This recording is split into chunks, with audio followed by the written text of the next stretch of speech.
سے بلند صلوات. اللہم صلی علی محمد و آل محمد. آپ کو ایک دفعہ پھر سہمت دوں گا. امین اکرام اگر آپ تھوڑا تھوڑا آگے تشریف لے آئیں تو جو لوگ پیچھے بیٹھے ہیں وہ بھی. اللہم صلی علی محمد و آل محمد.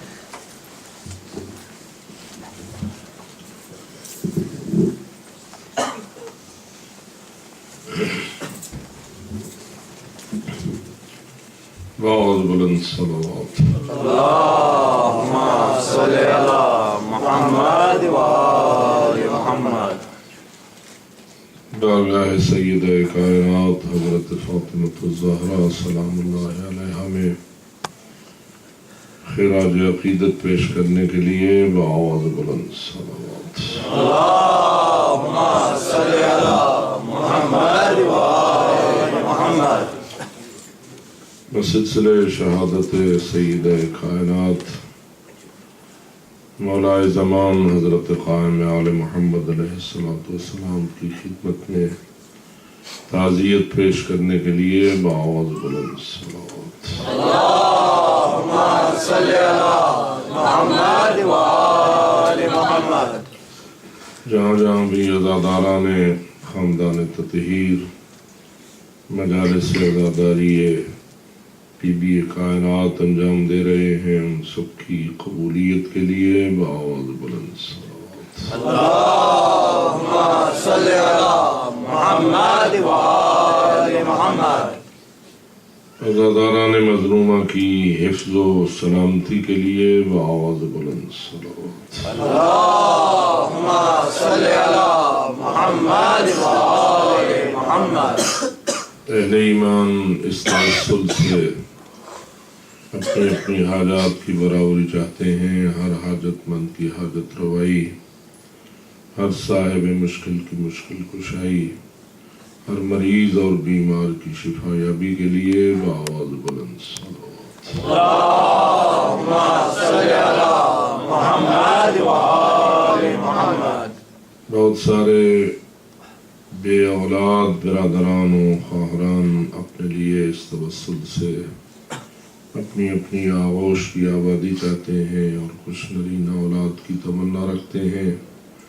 ان سب کی آغوشوں کی آبادی کے لیے بآواز بلند صلوات. اللہم صلی علی محمد و آل محمد. تعجیل ظہور حضرت قائم آل محمد علیہ السلام کے لیے بآواز بلند صلوات. اللہم صلی علی محمد و آل محمد. ما شاء اللہ لا حول ولا قوة الا باللہ العلی العظیم. رب اشرح لی صدری ویسر لی امری واحلل عقدۃ من لسانی یفقهوا قولی. اعوذ باللہ من الشیطان اللعین الرجیم. بسم اللہ الرحمن الرحیم. الحمد للہ رب العالمین والصلاة والسلام على اشرف الانبیاء والمرسلین سیدنا ونبینا وشفیع ذنوبنا وطبیب قلوبنا ومولانا ابو القاسم محمد. اللہم صلی علی محمد و آل محمد. والصلاة والسلام على أهل بيته الطيبين الطاهرين المعصومين الغر الميامين المنتجبين المكرمين الذين قال الله تعالى في شأنهم إنما يريد الله ليذهب عنكم الرجس أهل البيت ويطهركم تطهيرا.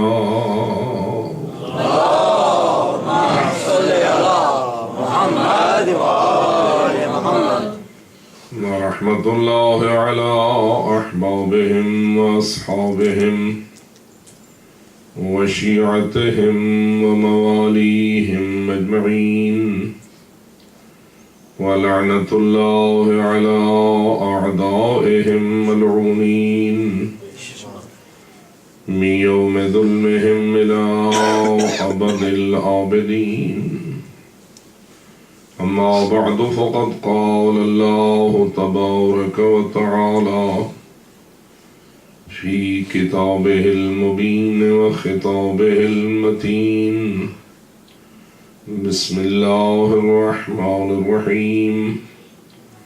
لقد كان لكم في رسول الله أسوة حسنة.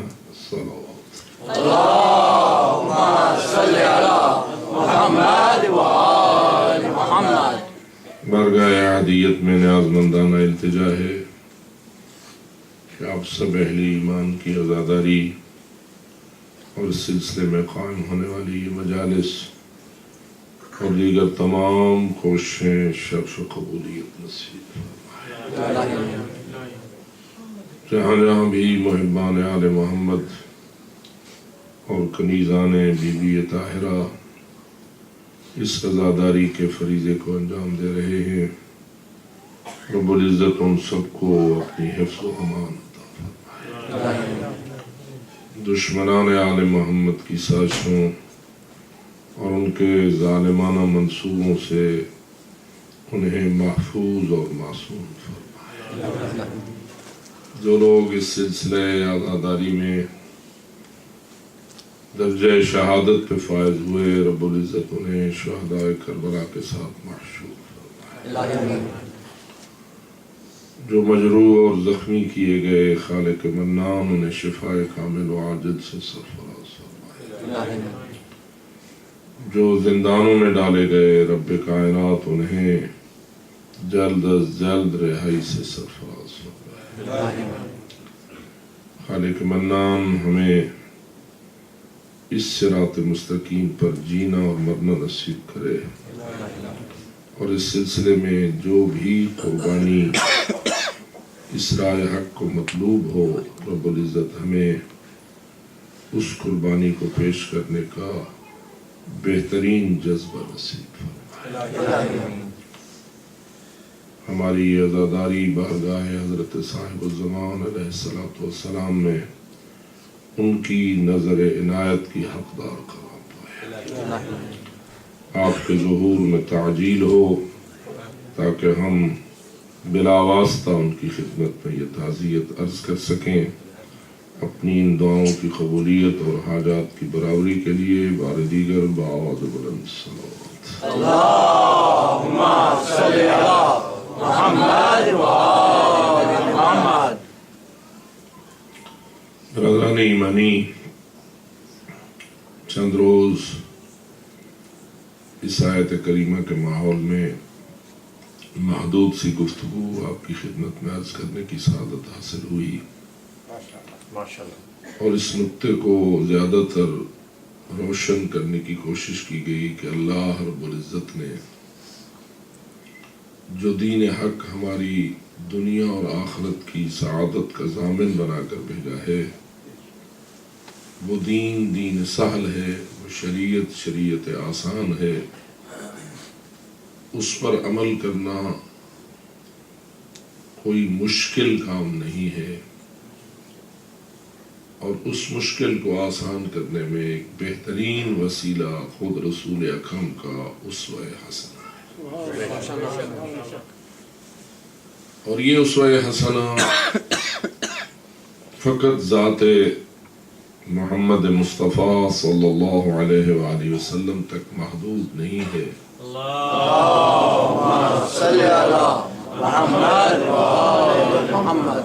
بلکہ جتنی پاک اور معصوم ہستیوں کو اللہ نے اپنے پاک حبیب کی جانشینی اور خلافت کے شرف سے مشرف فرمایا ہے، وہ خلافت فقط امور سیاسیہ تک محدود نہیں ہے، اور فقط حکمرانی کے اختیارات تک محدود نہیں ہے، بلکہ خلافت ان تمام کمالات میں ہے جو اللہ نے اپنے حبیب کو عطا فرمائے. اگرچہ کہ لفظ خلافت اور جانشینی زیادہ تر محدود کر دیا گیا ہے ان اختیارات تک جو سیاست اور سلطنت و حکمرانی کے اختیارات ہوتے ہیں، اور جن لوگوں کو خلفاء کے نام سے پہچانا گیا ہے یا جن کی شہرت ہوئی ہے، ان کو فقط رسول اکرم کے اس پہلو میں جانشین مانا گیا ہے کہ جو حضرت نے مدینہ منورہ میں نظام حکومت سجایا تھا اور بوقت وفات و رحلت سید الانبیاء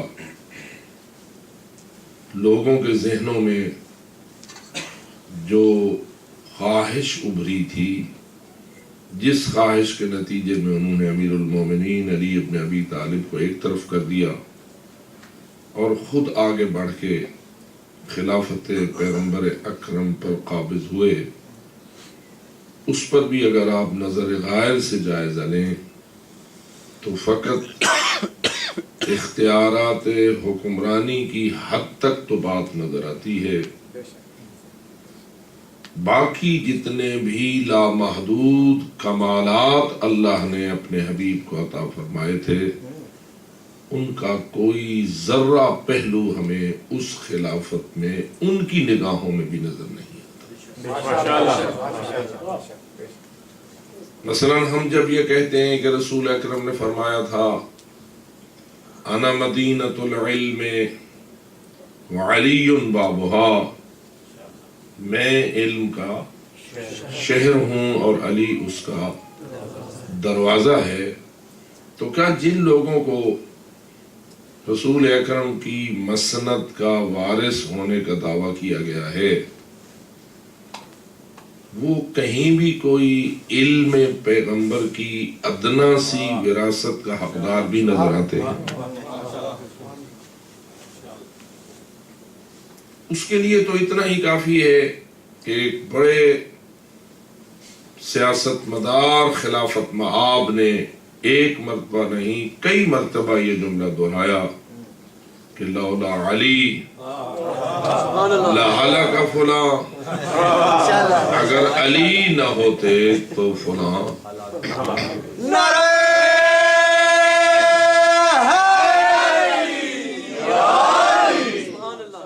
اب یہ جو ہلاکت کی بات فرمائی جا رہی ہے، یہ ہلاکت کیا کوئی گولی، کوئی تلوار، کوئی خنجر، کوئی تیر لے کے ان کے پیچھے لگا ہوا تھا کہ علی دفاع کرنے کے لیے سامنے آ گئے اور اپنی ذوالفقار کے ساتھ اس دشمن کے وار کو خطا کر کے حضور کی حفاظت فرمائی؟ تو واضح ہے ایسا کوئی واقعہ موجود نہیں ہے. اور میرے خیال میں مدینہ بڑا پرامن تھا، نہ کوئی دہشت گرد رہتا تھا، نہ اس زمانے میں کوئی قتل و غارت کا بازار گرم تھا، اور جب کسی نے وار کر دیا تھا تو پھر حضرت بچ بھی نہیں سکے تھے اور اس دنیا سے کوچ کر گئے تھے.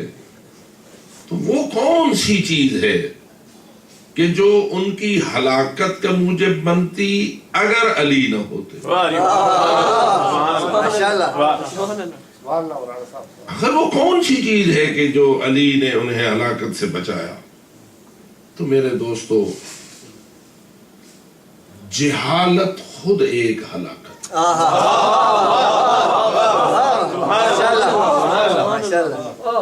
حقائق سے لا علمی اور دین کی گہرائیوں سے ناآشنائی، قرآنی علوم سے ناواقفیت اور شریعت کی حکمتوں اور مصلحتوں کو نہ پہچاننا اور سیاست کے تخت پر چڑھ بیٹھنا، یہ سوائے ہلاکت کے اور کچھ نہیں ہو سکتا. پتہ نہیں علی تو کیسا علی ہے،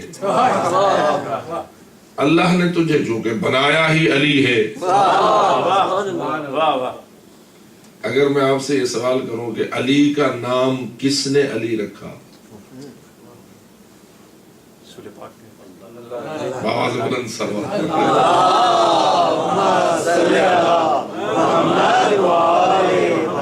یقیناً یہ ایک ایسا سوال ہے جس پر آپ نے سوچا ہوگا اور ایک سلوات نے بھی آپ کی مدد کی ہوگی. کیا علی کا نام علی کعبہ میں ولادت باسعادت کے بعد تجویز کیا گیا یا انا وعلی من نور واحد کے مرحلے میں بھی علی؟ اس وقت بھی علی کا نام علی تھا. تو سوائے اس کے اور کوئی نتیجہ نہیں نکلتا کہ علی کا نام اسی نے علی تجویز کیا ہے جس نے علی کو علی بنایا.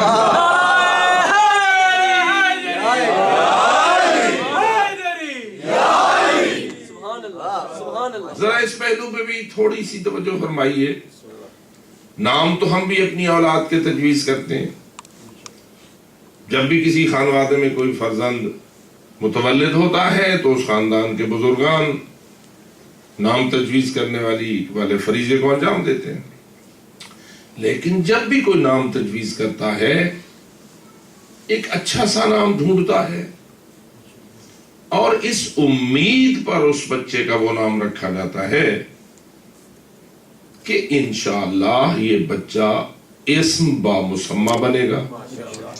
اور جو اچھا سا باکمال نام، کیونکہ یہ والدین کے فرائض میں بھی ہے نا کہ اپنی اولاد کے جو حقوق ہیں والدین پر، ان میں ایک حق یہ بھی ہے کہ وہ اپنے فرزند یا دختر کا نام ایسا تجویز کرے جو نام اس کی عزت افزائی کا باعث ہو، اس کے لیے ذلت کا باعث. ایسا نہ ہو کہ بڑا ہو کر وہ سوچنے لگے کہ اے کاش میرا یہ نام نہ ہوتا.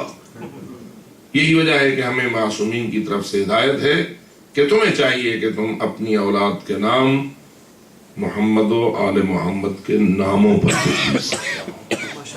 بہت ساری حکمتیں اور مصلحتیں. خیر، تو جب کوئی کسی کا نام تجویز کرتا ہے تو ایک ذہن میں امید ہوتی ہے کہ انشاءاللہ یہ عزیز اس نام کی لاج رکھے گا اور اس نام کے کمالات کو اپنے اندر پیدا کرنے کی کوشش کرے گا، جس کو ہم اسم با مسمہ کی اصطلاح سے تعبیر کرتے ہیں. لیکن امید کون کرتا ہے؟ امید وہی کرتا ہے جسے مستقبل کی حقیقتوں کا علم نہیں ہوتا ہے،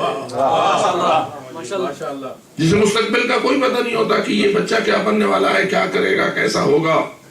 اس لیے وہ فقط امید تو کر سکتا ہے، اس سے آگے وہ کچھ نہیں کر سکتا.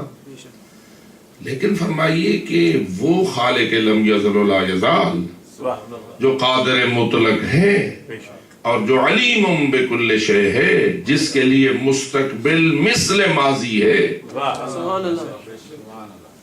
وہ بھی جب نام رکھتا ہے تو امید رکھتا ہے. جب اللہ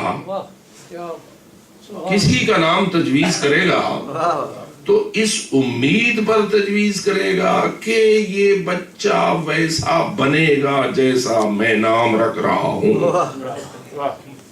بلکہ مجھے تو یہ کہنے میں کوئی حرج نہیں، ہمیں جو عقیدہ توحید اور معرفت توحید ہماری وہ ہمیں مجبور کرتی ہے کہ اگر ہم اللہ کے لیے بھی لفظ امید استعمال کریں تو جو امید کرے وہ سب کچھ ہو سکتا ہے، ہمارا اللہ نہیں ہو سکتا. ہم اسے اپنا رب نہیں مان سکتے، کیونکہ جو اتنا بیچارہ ہو کہ اسے پتہ ہی نہ ہو کہ کل کیا ہوگا، یہ بچہ کیا بنے گا، فلاں کے ساتھ کیا ہونے والا ہے.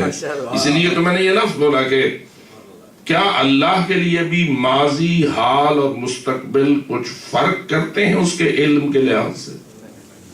میں تھوڑی تھوڑی باتیں توحید کے حوالے سے بھی کرنے کی کوشش کیا کرتا ہوں تاکہ تھوڑی تھوڑی معرفت توحید جو ہے وہ بھی بتوسل محمد و آل محمد علیہ الصلوۃ والسلام ہمارے معاشرے میں اس کا رواج ہو. یہ ایک بہت بڑا بحران ہے آج کل کے دور میں کہ ولایت کی بحث ہوتی ہے لیکن جو ولیوں کو ولایت دیتا ہے اس کی شان پر کوئی گفتگو نہیں ہوتی ہے. ماشاءاللہ. اسی لیے میں نے آپ کو کہا کہ علی کو علی کس نے بنایا؟ جی جواب دیجئے. اللہ نے. محمد مصطفیٰ کو محمد کس نے بنایا؟ فاطمہ کو فاطمہ کس نے بنایا؟ حسن کو حسن کس نے بنایا؟ یہ جو سرداران کائنات ہیں، جو علت غائی ممکنات ہیں، جن کی شان نرالی ہے اور ماسوا ہے، مل کر بھی ساری کائنات ان کی کسی ایک فضیلت کے مساوی بھی نہیں ہو سکتی. میں نے اگلے دن بھی عرض کیا تھا کہ سارے ملائکہ سجدہ ریز نظر آتے ہیں حضرت آدم علیہ السلام کے سامنے، اور حضرت آدم رسولوں میں سے ہیں، نبیوں میں سے ہیں، نہ اولو العزموں میں سے ہیں، نہ سردار انبیاء ہیں. اگر آپ آدم اور خاتم کا آپس میں فاصلہ دیکھیں تو اگلے دن میں نے آپ کو عرض کیا تھا کہ کہاں ہے حضرت آدم کی کرسی اور کہاں ہے خاتم الانبیاء کی کرسی. لیکن اگر آدم بھی اتنا بافضل شخص ایسی حیثیت رکھتے ہیں کہ سارے ملائکہ ان کے سامنے جھکے ہوئے ہیں، تو بتائیے خاتم کے سامنے کیا ہے؟ ان کی شان کا وزن کرنا کسی کے لیے ممکن نہیں ہے. اسی لیے میں عرض کر رہا ہوں کہ اللہ کے جو علی کو علی بناتا ہے اور پنجتن پاک کو وجود دیتا ہے، کمالات دیتا ہے، ساری شان وہ عطا کرنے والا ہے. اسی لیے مزہ آتا ہے علی کو اس ذات کے سامنے سجدہ کرتے ہوئے. ہم شاید سجدہ الہی میں اتنا لطف حاصل نہیں کرتے جتنا لطف علی اپنے اللہ کے سامنے سجدہ ریز ہونے میں کرتا ہے.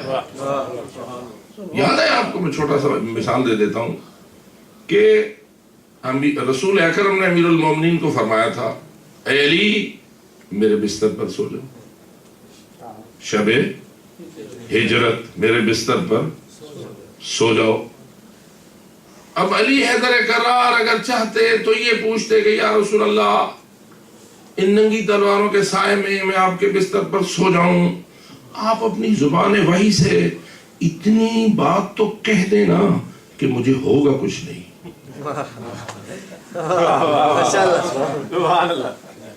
مجھے ہوگا کچھ نہیں. اور اگر رسول کہہ دیتے اور علی اس پہ یقین کر لیتے تو یہ بھی رسول اکرم پر ایمان کے کمال کی ایک نشانی تھی. لیکن عجیب تاریخ یہ ہے کہ امیر المومنین نے ایسا کچھ نہیں کہا. کہا تو یہ کہا کہ یا رسول اللہ، اگر میں آپ کے بستر پر سو جاؤں آپ کی جان بچ جائے گی. رسول اکرم نے جواب میں کہا ہاں میں محفوظ ہو جاؤں گا. جو ہی علی حیدر کرار نے یہ سنا کہ میرے بستر پر سونے کے صدقے سے رسول اکرم کی جان محفوظ ہوتی ہے، خر ساجدا للشکر، علی سجدہ شکر میں گر گئے. علی سجدہ شکر میں گر گئے. اب میں آپ کو قلا سے تھوڑی سی زحمت کا طلبگار ہوں، فکری زحمت. ذرا سوچئے یہ سجدہ جو علی نے شکر کا سجدہ کیا تھا، یہ کس نعمت کے جواب میں شکر تھا؟ آپ جب بھی کبھی شکر کریں گے تو شکر ہوتا ہے نعمت کے جواب میں. جب اللہ آپ کو کوئی نعمت دے گا تو آپ کیا کریں گے؟ شکر. اور جب کوئی اللہ مصیبت بھیجے گا تو کیا کریں گے؟ صبر. مصیبت کا مقابلہ انسان نے کرنا ہوتا ہے صبر کے ساتھ، اور یہی اس کا کمال ہے. اور نعمت کا مقابلہ انسان نے کرنا ہوتا ہے شکر کے ساتھ، اور یہی اس کا فریضہ ہے. علی نے کیا ہے سجدہ شکر. فرمائیے کون سی نعمت ملی ہے علی کو کہ کیا ہے سجدہ شکر؟ ذرا تھوڑا سا صلوات کے سائے تلے اس نعمت کو سوچنے کی زحمت فرمائے. اللہم صلی علی محمد و آل محمد. علی نے سجدہ شکر کیا کس کا؟ اللہ کا. نعمت کس نے بھیجی ہوگی؟ اللہ نے. علی ہو گئے سجدہ کرنے والے شکر کا، اور نعمت بھیجنے والا کون ہو گیا؟ اللہ. اب آئیے سوچئے اے اللہ تو نے تو علی پہ اتنی نعمتیں کی ہیں، کون سی نعمت ہے جس کا اس وقت علی سجدہ شکر کر رہا ہے؟ جو کچھ میں نے سمجھا اور جو کچھ بزرگان نے ہمیں سمجھایا وہ یہ ہے کہ اس وقت علی کا سجدہ شکر اس نعمت کا شکر ہے کہ اے اللہ تیرا کتنا بڑا احسان ہے کہ تو نے مجھے اپنے حبیب کی جان کا فدیہ بننا پسند کر لیا. کیونکہ اللہ نے یہ فیصلہ کیا نہ تھا کہ بستر پہ کون سوئے؟ علی سوئے. کس کے لیے سوئے؟ تاکہ رسول کی جان بچے. تو علی اس بات پر اللہ کا شکر ادا کر رہے ہیں کہ میری جان قربان ہو تو ہو جائے. یہ اللہ کا احسان ہے کہ اس نے میری قربانی کو منظور کرتے ہوئے رسول کی جان کی حفاظت کا فیصلہ کیا ہے. اور فرمائیے اللہ بچا سکتا ہے اپنے نبی کو کسی اور طریقے سے یا نہیں؟ انہو علی کل شیء قدیر. اللہ کا مقصود تو یہی ہے نا کہ آج میرے حبیب کی قربانی نہ ہو. ویسے تو اگر حبیب قربان بھی ہو جاتے تو شہید ہوتے یا نہیں؟ اس مرحلے پر اگر ان کی قربانی ہو جاتی تو شہادت ملتی. لیکن واضح ہے کہ شہادت بھی بغیر حکمت کے نہیں ہوتی. شہادت بھی وہاں ہونی چاہیے جہاں سجے. بغیر حکمت کے تو شہادت بھی اللہ کسی کو نہیں دیتا. اب رسول کو اللہ شہید ہونے سے بچا رہا ہے. کیوں بچا رہا ہے؟ کس طریقے سے بچانا چاہتا ہے؟ ہزارہا طریقے ہو سکتے ہیں جو اس رب قدیر کی قدرت میں موجود ہیں. کیا خیال ہے ان سارے قاتلوں کو اندھا کر سکتا تھا یا نہیں؟ ان قاتلوں کے ہاتھ شل کر سکتا تھا یا نہیں؟ ان کی تلواریں ٹوٹ سکتی تھی یا نہیں؟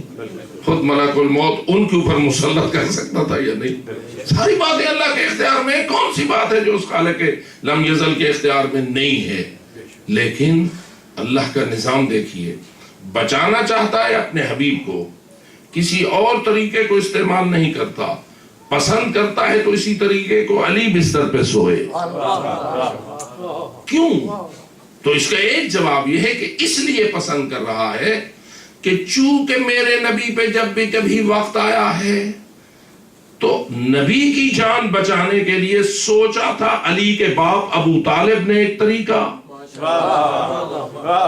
اور ہمیشہ ابو طالب کی اس فکر کے نتیجے میں رسول اکرم کی جان شیب ابی طالب میں محفوظ رہی. علی سوتے رہے. لیکن یہ طریقہ ایجاد کس نے کیا تھا؟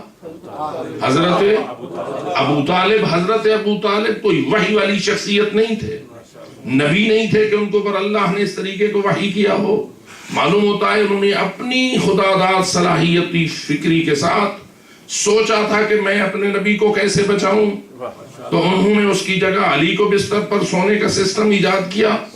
3 سال مسلسل یہ کام ہوتا رہا اور علی کے بستر پر سونے کے صدقے سے نبی کی جان بچتی رہی. آج ابو طالب چلے گئے تھے، دشمنان رسول نے پھر ایک مرتبہ قتل کا منصوبہ بنایا.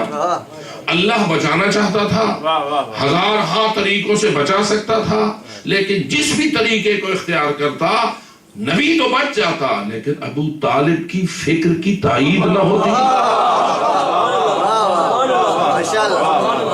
حضرت ابو طالب کے سوچے ہوئے طریقے کی تائید نہ ہوتی.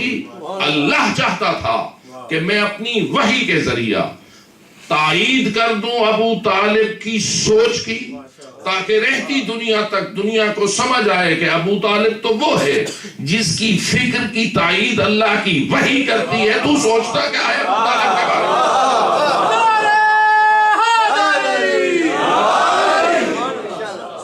نعرہ حیدری بر حبیب خدا ختم الانبیاء بلندتر صلوات. اللہم صلی علی محمد و آل محمد.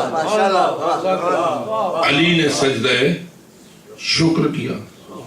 کیا خیال ہے اس شکر میں علی کو مزہ آیا یا نہ آیا؟ جی یہ وہ علی ہے کہ جو لطف لیتا ہے اپنے معبود کی عبادت.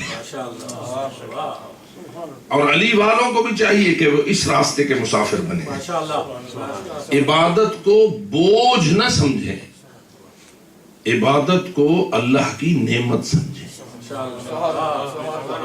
یہ روزانہ جو 5 مرتبہ آپ عبادت کرتے ہیں بنام نماز، یہ بوجھ ہے یا اللہ کی عطا ہے؟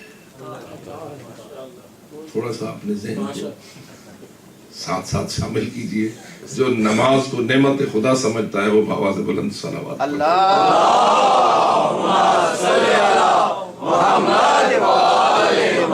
دیکھیے نماز کے متعلق بہت ساری حدیثیں، یہی ایک حدیث دیکھ لیجئے کہ رسول اکرم فرماتے ہیں الصلاۃ قرۃ عینی، نماز میری آنکھوں کی ٹھنڈک ہے۔ نماز کیا ہے؟ میری آنکھوں کی ٹھنڈک ہے۔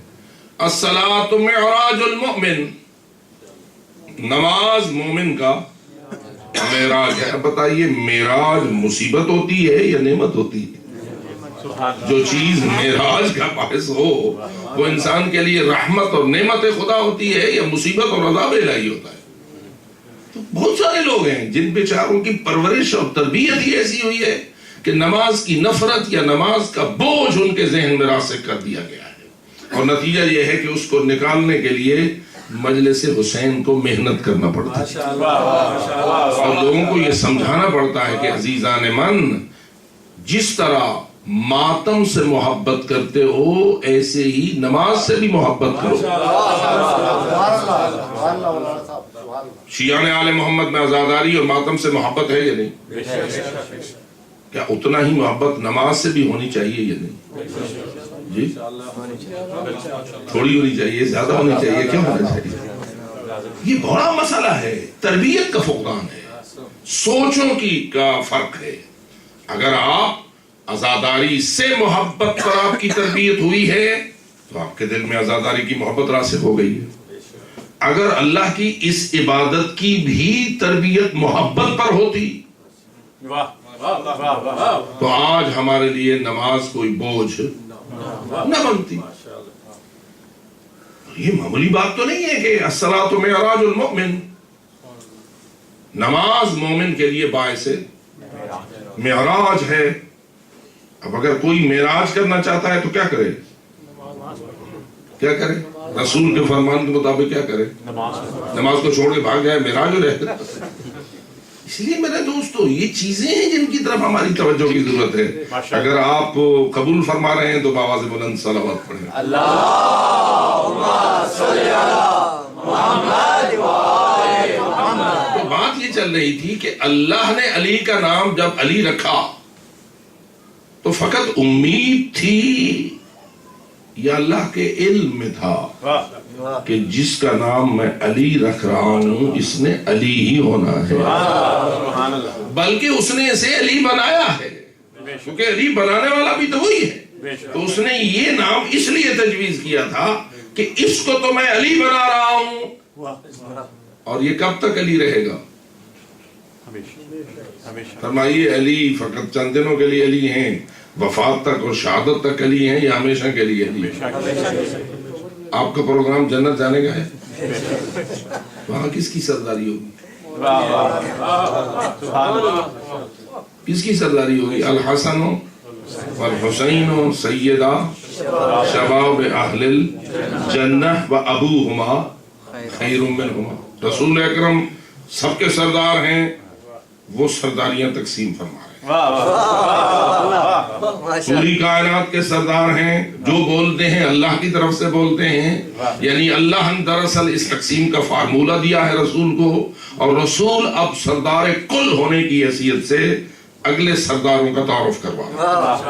اور کیا فرما رہے ہیں کہ الحسن والحسین سیدہ شباب اہل الجنہ، حسنین ہیں جوانان جنت کے، وابوہما خیر منہما، اور حسنین کا بابا جو ہے وہ ان کا بھی سردار ہے، ان سے بھی افضل ہے۔ یہاں تھوڑی سی بات قابل توجہ ہے، جنت میں جوان ہوں گے یا بوڑھے بھی ہوں گے؟ ایک مثال مشہور ہے کہ ایک بڑھیا رسول اکرم کی خدمت میں گئی اور کہنے لگے یا رسول اللہ دعا کیجیے اللہ مجھے جنت دے. رسول بھی موڈ میں تھے, یوں کہہ سکتا ہوں, مزاحی طور پر کہنے لگے کہ بوڑھوں نے تو جنت جانا نہیں. وہ رونے لگی. میں نے پوچھا کیوں رو رہی ہو؟ کہا اس سے بڑھ کر اور رونے کا مقام کیا ہے؟ میں نے جنت کی دعا منگوائی ہے آپ سے, آپ کہتے ہیں میں نے جنت جانا ہی نہیں. رسول اللہ نے فرمایا میں نے یہ تو نہیں کہا کہ تو جنت نہیں جائے گی, میں نے تو کہا ہے کہ بوڑھے جنت نہیں جائیں گے. یعنی میری مراد یہ ہے کہ کوئی بوڑھا ہو کے جنت نہیں جائے گا, ہر جنتی جوان ہو کے جنت جائے گا. لہذا ہر بوڑھا بھی جوان ہوگا. نہر سلسبیل اسی مقصد کے لیے خلق کی گئی ہے کہ جو بھی جنتی جنت کی طرف قدم بڑھائے گا مستحق کے جنت ہو کر, تو پہلے اسے نہر سلسبیل میں غوطہ لگانا ہوگا. جب نہر سلسبیل کے پانی سے باہر نکلے گا تمام کمزوریاں ختم. یعنی بڑھاپا بھی ایک بہت بڑی کمزوری ہوتی ہے, وہ بھی ختم, اور سینکڑوں جوانوں کے برابر ایک جوان نہر سلسبیل سے نکلے گا. جو نہر سلسبیل کا غوطہ لگانا چاہتا ہے وہ صلوات پڑھے.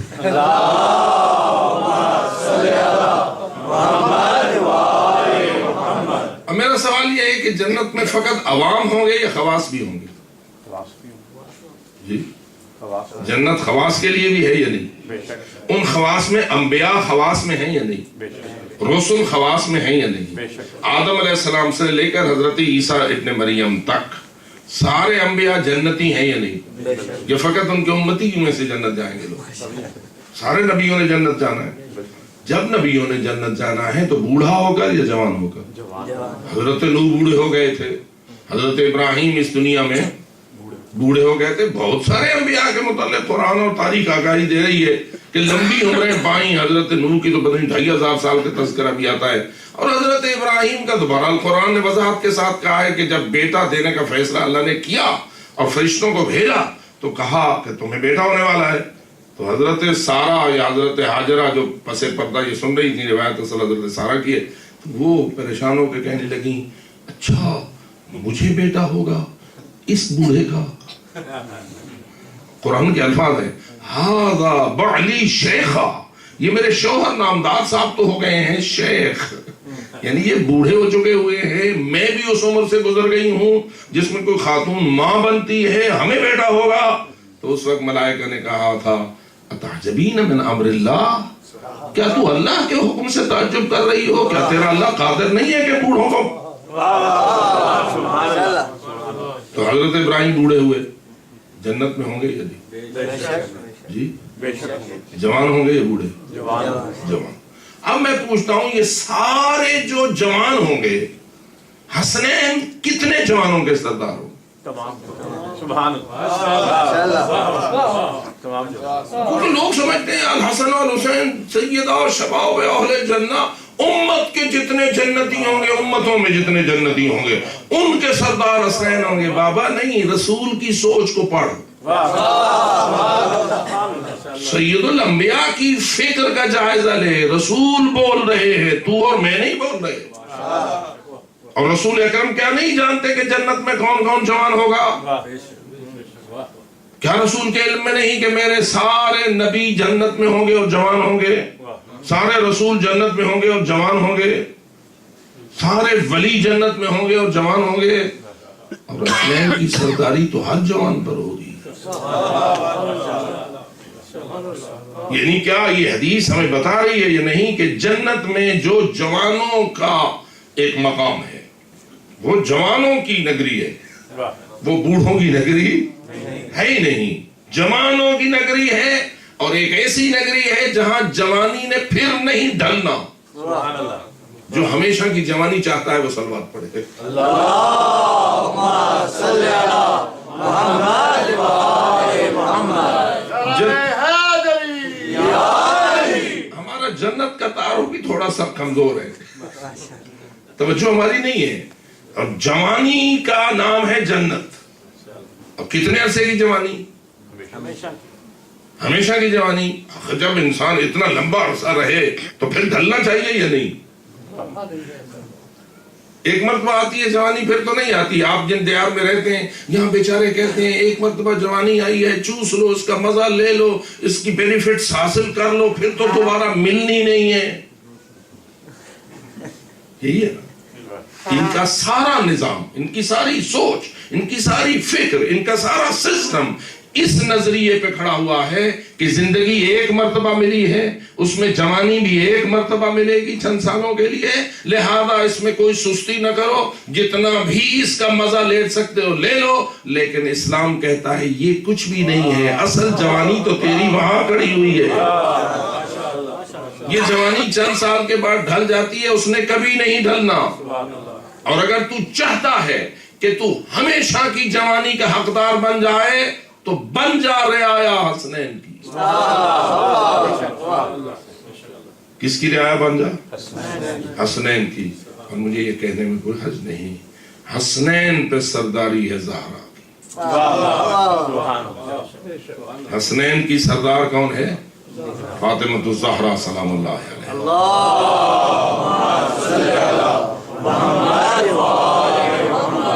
میں عرض کر رہا تھا کہ جتنے کمالات اللہ نے سید الانبیاء کو عطا فرمائے تھے، جو جانشین برحق ہے رسول اکرم کا، اس میں ان کمالات کی خلافت ہونی چاہیے.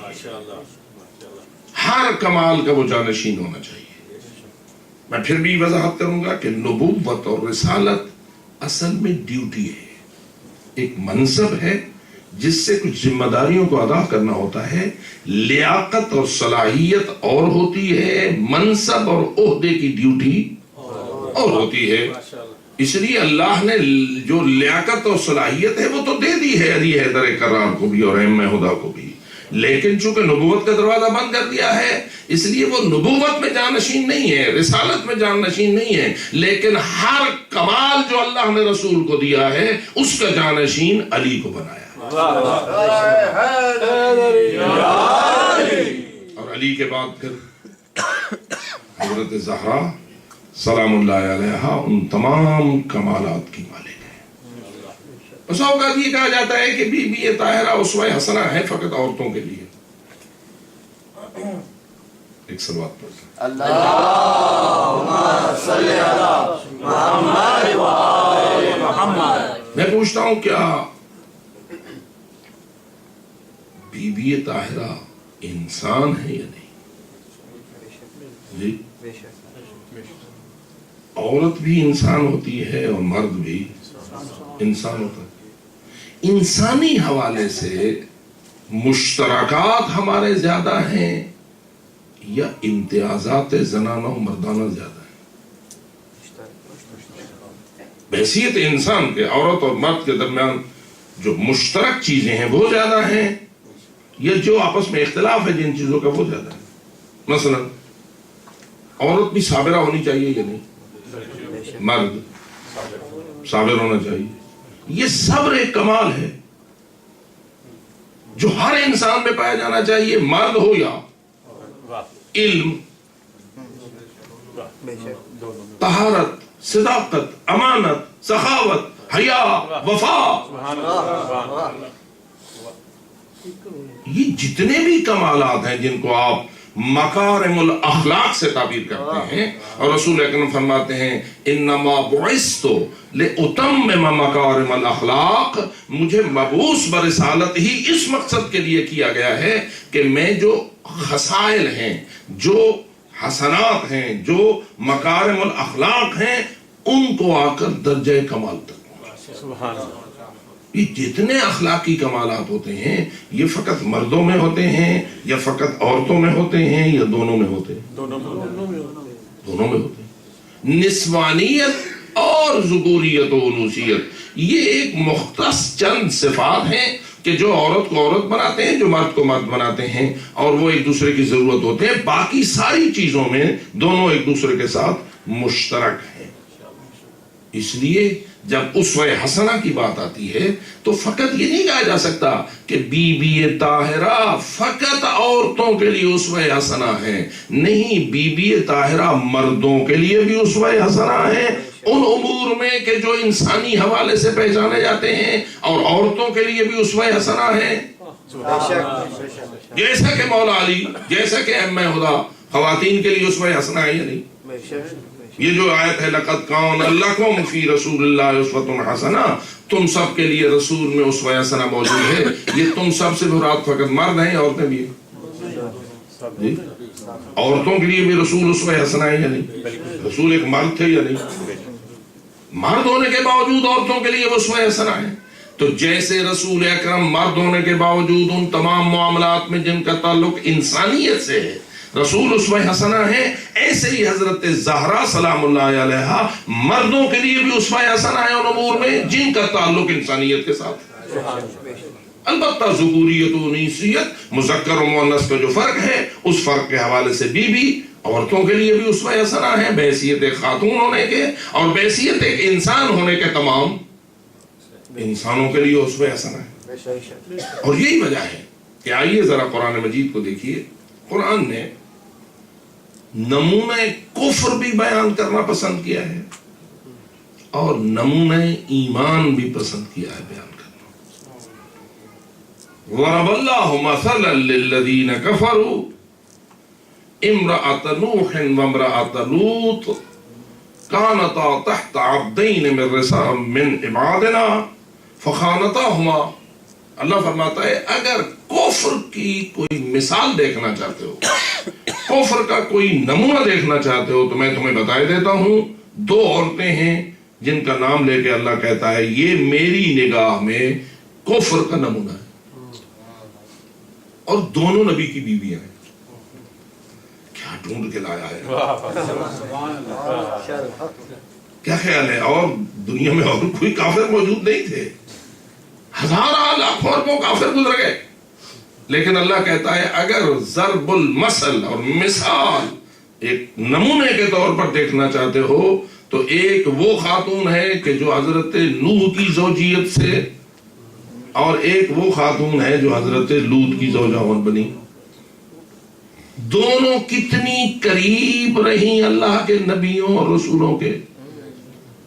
میرے خیال میں جتنی زوجہ اپنے شوہر کے قریب ہوتی ہے اتنی کوئی اور شخصیت قریب. قرب میں بے مثال قرب ہے. پھر کتنا لمبا عرصہ حضرت نوح کی زوجہ رہی. اگر ان کی عمر 2500 سال ہے تو ہزاروں برس اس نے حضرت نوح کی رفاقت پائی. اسی طرح حضرت لوط کی رفاقت ان کی زوجہ نے پائی. لیکن اللہ فرماتا ہے کہ تھیں تو ہماری دو صالح بندوں کے ماتحت رہنے والی، لیکن دونوں سے انہوں نے خیانت کی، اور نبیوں کا نبی ہونا ان خائن عورتوں کو کوئی فائدہ نہ پہنچا. اس کا مطلب یہ ہوا کہ قریب ہونا اس وقت تک مفید نہیں ہوتا جب تک کہ اندر پاک.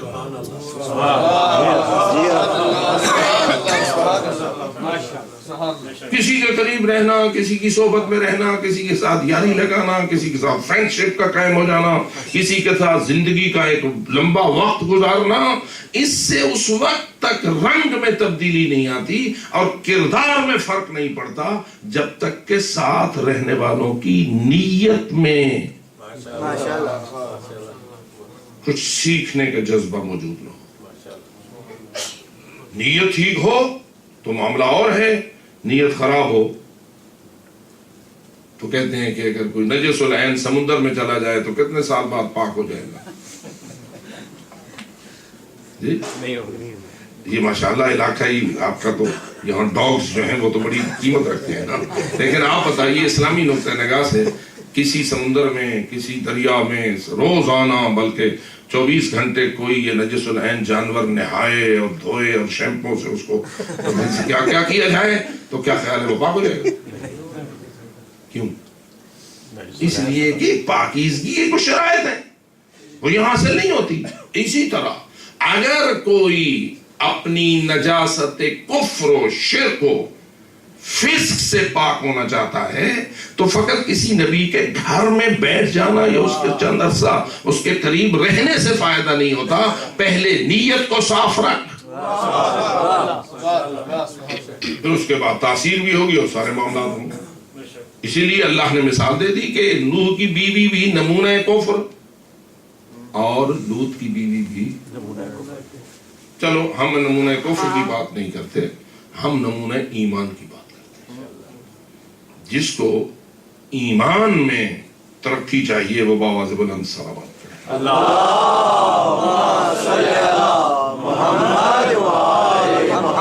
ضرب اللہ مثلا للذین آمنوا, ایمان کا نمونہ. اگر مومن چاہتے ہیں کہ اپنے لیے کوئی ایمان کا نمونہ دیکھیں تاکہ اس نمونے کو سامنے رکھ کے خود صحیح مومن اور کامل مومن بننے کی کوشش کر سکیں, تو وہ 2 نمونے اللہ نے پیش کر دیے. کون کون سے؟ ایک امرأۃ فرعون, عجیب ہے, بیوی فرعون کی نمونہ ایمان کا. کس کی بیوی؟ اب اندازہ کیجیے, ادھر نبیوں کی بیویاں نمونہ کفر کا, اور ادھر فرعون جیسے خبیث ترین شخص کی بیوی ہے لیکن بن گئی ہے نمونہ ایمان کا. ذرا سوچئے, اس نمونہ ایمان کی زندگی فرعون کے گھر میں بڑی آرام سے گزری ہوگی یا دکھی گزری ہوگی؟ ذرا سوچئے, ایمان کا نمونہ رہے فرعون کے گھر جو انا ربکم الاعلیٰ کا دعویٰ کرتا ہے, گویا وہ یہ کہتا ہے کہ ہر کوئی میری مخلوق ہے, تم سب کا خالق میں ہوں, تم سب کا رازق میں ہوں, تم سب کو زندگی میں نے دی ہے, تم سب کو موت میں دیتا ہوں.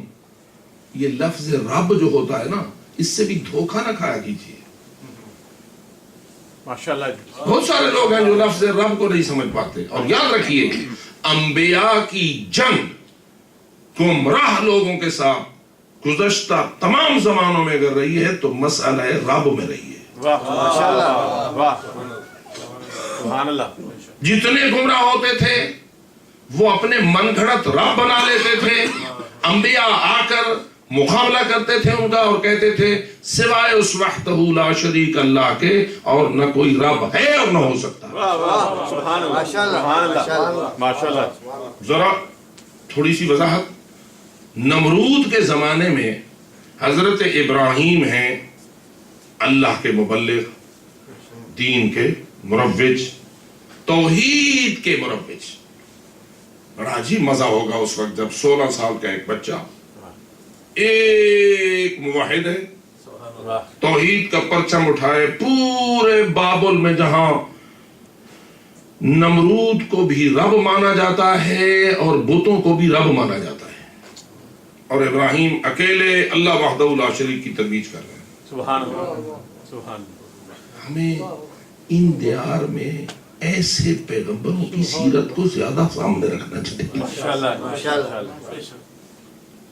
کہ حضرت ابراہیم نے انقلاب کیسے وہاں لایا. میں تفصیل میں نہیں جا سکتا, اتنا کہہ سکتا ہوں کہ گھر میں بنتے تھے بت. حضرت ابراہیم کے گھر میں بت سازی کا کارخانہ تھا, اور جو ان کا چچا تھا آزر, وہ باقاعدہ بت سازی کر کے کاروبار کرتا تھا, بزنس مین تھا لوگوں کے ربوں کا.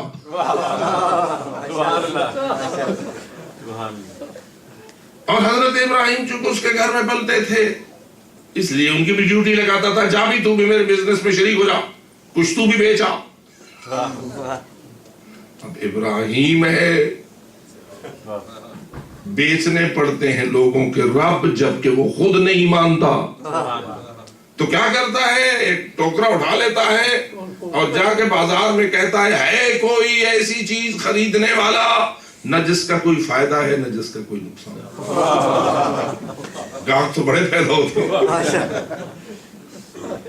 کیا تھا دراصل لوگوں کی فکر کو بیدار کرنا کہ تم جن چیزوں کو اپنا رب مانتے ہوئے ان کی یہ حالت ہے کہ یہ کوئی نفع و نقصان دینے کی صلاحیت بھی, جن کو اپنا بھی کچھ پتہ نہیں ہے, تم ان کو اپنا لیے کیا مانے ہوئے ہو.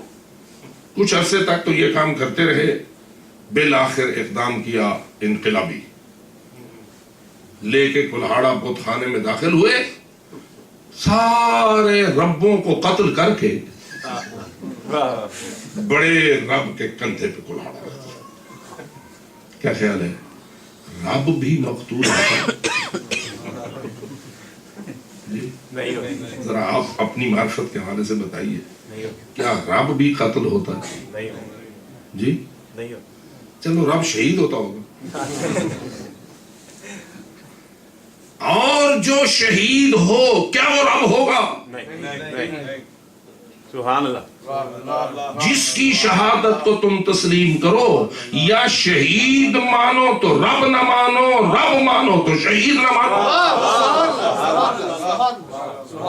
اس لیے مکتب اہل بیت میں اور دین اسلام میں ائمہ خدا کو رب کہنا اور انبیاء کو رب کہنا، اس کی کوئی گنجائش موجود نہیں ہے. بالخصوص شیعہ نے آل محمد کے لیے یا تو علی کو شہید نہ مانو. سبحان اللہ سبحان اللہ. یہ کیا طریقہ کار ہے کہ جو آج آپ کے بکاؤ قسم کے مقرر آ گئے ہیں آپ کے ممبر پر، اور آپ کے ہاں ان کی تقریریں بس ماشاءاللہ مختلف طریقوں سے پہنچتی رہتی ہیں. میں اپنا فریضہ ادا کر رہا ہوں کہ آپ کا فرض ہے کہ گمراہ لوگوں کو اپنے ممبر پر آنے کی اجازت نہ دو، ورنہ آپ اپنے ایمان کی خیر مناؤ. بے شک بے شک. اس لیے میں نے چھوٹی سی یہ بات کہی کہ اس نے حضرت ابراہیم نے کیا کیا، ان کے ربوں پہ جا کے کلاڑے بسا دیے. یعنی جو ان کے ماننے والے تھے ان کے خیال میں ہمارے رب شہید ہو گئے، ہمارے رب قتل ہو گئے. حقیقت کیا تھی؟ بت ٹوٹے تھے یا رب قتل ہوئے تھے؟ بت ٹوٹے تھے. اور حضرت ابراہیم نے توڑے اسی لیے تھے کہ ان کو پتا چلے کہ تم جن کو اپنا رب بنائے ہوئے ہو، موت و حیات کا مالک بنائے ہوئے ہو، کائنات کے نظام کا مالک بنائے ہوئے ہو، اپنے رزق و خلق کا مالک بنائے ہوئے ہو، یہ کیا ہیں جن کو تم اپنا مالک سمجھتے ہو؟ یہ تو اپنا دفاع نہیں کر سکتے. سبحان اللہ. اس لیے یہ اقدام کیا اور بڑے کے کندھے پہ رکھ دیا. جب وہ آئے کہنے لگے یہ کس نے ہمارے مار دیے رب، ابراہیم پکڑ لگی حضرت ابراہیم کو، وہ ان کی مخالفت کرتا رہتا تھا. پکڑے گئے تو پوچھا تو نے قتل کیا؟ بھائی یہ کلاڑا سب کندھے پہ رکھا ہوا ہے، یہ بڑا وہاں موجود ہے، اسی سے پوچھ لو. اب وہ جواب میں کہتے ہیں اس سے ہم کیسے پوچھیں، یہ تو نہیں بولتا. ابراہیم نے کہا جو اپنے ساتھیوں کے قتل کی خبر تمہیں نہیں دے سکتا وہ بڑا رب کیسے ہو سکتا؟ لیکن اندھے ضدی ہر دھرم بالآخر پکڑ کے نمرود کی دربار میں لے گئے. اس نے اتنا بڑا جرم کیا ہے. آگے نمرود ان سب کا بڑا رب بنا ہوا تھا، چونکہ نمرودیت نام اسی کا ہے. چھوٹے چھوٹے رب بھی چلاؤ تاکہ تمہاری اپنی جھوٹی ربوبیت بڑی بن کے چمکے. حضرت ابراہیم بھی اسی سوچ میں تھے کہ انقلاب آئے گا، مجھے گرفتار کر کے دربار میں لے جایا جائے گا، میں ہوں گا تو قیدی، لیکن میں نے اپنے اللہ کی ربوبیت کی تبلیغ کو قیدی بن کے کرنا ہے. اس سے معلوم ہوتا ہے کہ جو اللہ کے نمائندے ہوتے ہیں وہ قیدی ہونا، شہید ہونا اپنے لیے باعث فخر سمجھتے ہیں، اپنے فرائض حقیقی کو ادا کرنے کے لیے. اس لیے ابراہیم قید ہو گئے، اب کھڑے ہیں کٹہرے عدالت میں، اور آج قاضی کون بنا بیٹھا ہے، جج کون بنا بیٹھا ہے؟ جو خود اپنے رب ہونے کا قائل ہے، نمرود.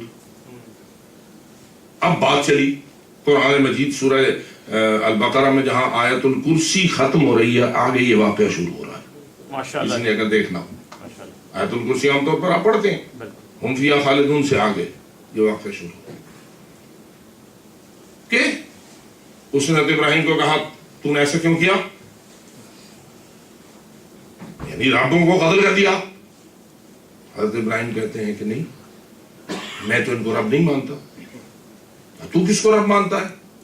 ربی الذی یحیی و یمیت، میرا رب وہ ہے کہ جو مجھے زندگی اور موت دیتا ہے. سبحان اللہ سبحان اللہ. توجہ کیجیے ماشاءاللہ. اب وہ اپنا تعارف یہ کرا رہے ہیں ابراہیم کہ رب کی شان کیا ہے، جو زندگی اور موت کا مالک ہے. کیا حضرت ابراہیم کا رب اور ہمارا تمہارا رب ایک ہے؟ یہ فرق ہے. جی جتنے حضرات تشریف فرما ہو، ہمارا رب وہی ہے جو حضرت ابراہیم کا رب ہے، یا حضرت ابراہیم کا عقیدہ کچھ اور تھا اور ہمارا عقیدہ کچھ اور ہے؟ ملت ابراہیم ملت حنیف، واتبع ملت ابراہیم حنیفہ، ہم حضرت ابراہیم کے دین سے جدا عقیدے کے مالک نہیں ہو سکتے۔ اب حضرت ابراہیم کہتے ہیں میرا رب تو وہ ہے جو میری موت و حیات کا مالک ہے۔ جواب میں نمرود کرتا ہے چکر، کہتا ہے کہ یہ تو کام میں کرتا ہوں، موت و حیات میں دیتا ہوں، دیکھ ابھی دیتا ہوں، تیرے سامنے پریکٹیکل ثابت کرتا ہوں کہ میں موت و حیات کا مالک ہوں۔ اب چونکہ وہ آخر ایک شاہ تو تھا، قید خانے سے 2 قیدیوں کو بلواتا ہے، سپیڈی ٹرائل، تیز مقدمہ چلایا جاتا ہے اور نتیجتاً چند منٹوں میں ان کا فیصلہ ہو جاتا ہے۔ کن کا فیصلہ؟ یہ دونوں قیدی سزائے موت۔ اب سزائے موت کا فیصلہ ہو جاتا ہے۔ اس کے بعد کہتا ہے اس کو پھانسی دے دو، تجھے میں نے آزاد کر دیا۔ ایک کو پھانسی پہ چڑھا دیا جاتا ہے، دوسرے کو بری کر کے بھگا دیا جاتا ہے، اور ابراہیم کو کہتا ہے دیکھا تو نے، اس کو میں نے موت دے دی، اس کو میں نے زندگی دے دی۔ اپنی بات سمجھیے آپ، اس کی دلیل سمجھی، اس کا طریقہ کار سمجھا۔ جو دھوکہ باز ہوتے ہیں وہ کرتے کیسے ہیں؟ کیا خیال ہے یہ زندگی اور موت کو دینے کی مثال تھی جو اس نے بنائی؟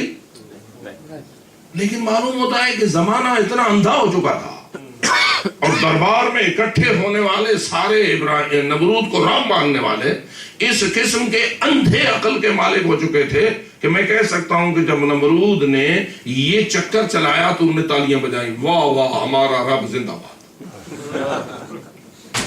کہ کس طرح اس نے شکست دے دی ابراہیم کو۔ اور میں سمجھتا ہوں ابراہیم بھی بڑے دانا تھے، وہ بھی اس انتظار میں تھے کہ یہ ذرا چمک جائے مسئلہ، تھوڑا گرم ہو جائے مسئلہ، تاکہ اس گرم مسئلے پہ پھر میں جب زر لگاؤں گا تو پھر ان کے پاس سنبھلنے کی صلاحیت بھی نہیں رہے گی۔ اور یہی کیا۔ اس وقت حضرت ابراہیم چلے کہ رب کی حقیقت کیا ہوتی ہے۔ سبحان اللہ۔ موت و حیات کا مالک کون؟ اللہ جو رب ہے۔ سورج کے طلوع و غروب کا نظام کس کے دست قدرت میں؟ اللہ کے دست قدرت۔ اب یہاں ایک مسئلہ یہ بھی حل کر چھوڑیے کہ کیا مشت کے اشارے سے سورج غروب سے پلٹا یا نہیں؟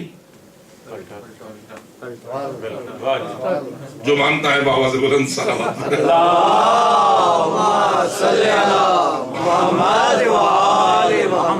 انگشت کے اشارے سے علی حیدر کرار کے غروب شدہ سورج پلٹا یا نہیں؟ پلٹ آیا، اور ثابت ہو گیا کہ علی رب ہیں۔ پتہ نہیں آپ چکر پریشان ہوئے یا نہیں ہوئے؟ نعرے حیدری! اس میں شک ہے یا یقین ہے؟ سورج پلٹا یا نہیں؟ اسی طرح کیا ٹھوکر سے مردے زندہ ہوئے یا نہیں؟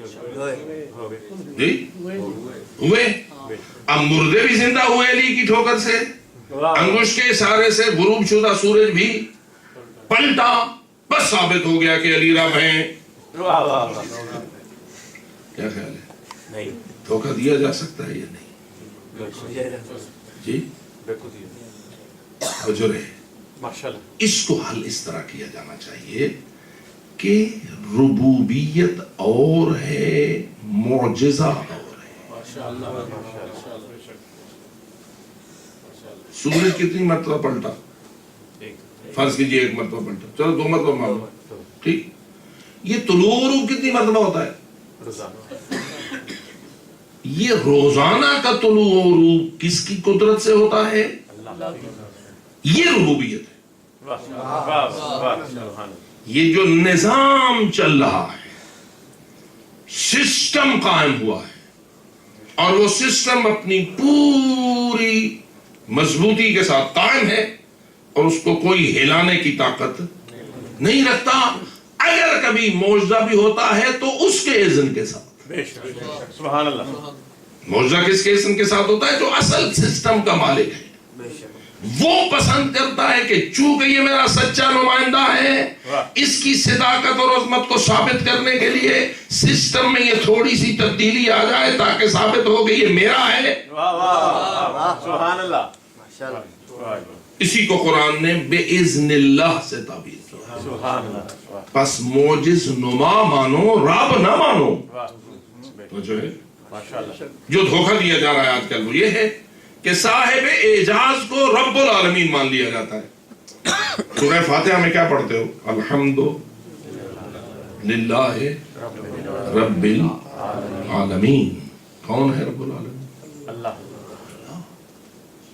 ربوبیت اس کی ہے. لوگ دھوکہ کھاتے ہیں اور اس نتیجے میں گھٹیا گھٹیا چیزوں کو رب مان لیتے ہیں. لیکن ہمیں معصومین علیہ الصلوۃ والسلام نے توحید کا یہ درس دیا ہے. امامت حق ہے، ولایت حق ہے، معجزہ حق ہے، تمام کمالات اپنے مقام پر حق ہیں، لیکن کسی کمال کے ذریعہ امام کے رب ہونے کا دھوکہ نہ کھاؤ. ولی کو اللہ کے ساتھ مت ملاؤ. توحید کی شان کو توحید کے مقام پر برقرار رکھو، نبوت کی شان کو نبوت کے مقام پر برقرار رکھو، ولایت و امامت کی شان کو اس مقام پر برقرار رکھو. خلط مبحث نہ کرو، ایک دوسرے کے ساتھ گڑبڑ نہ کرو، ورنہ اپنے ایمان کو نقصان پہنچاؤ. اور محمد و اہل بیت محمد صلوات.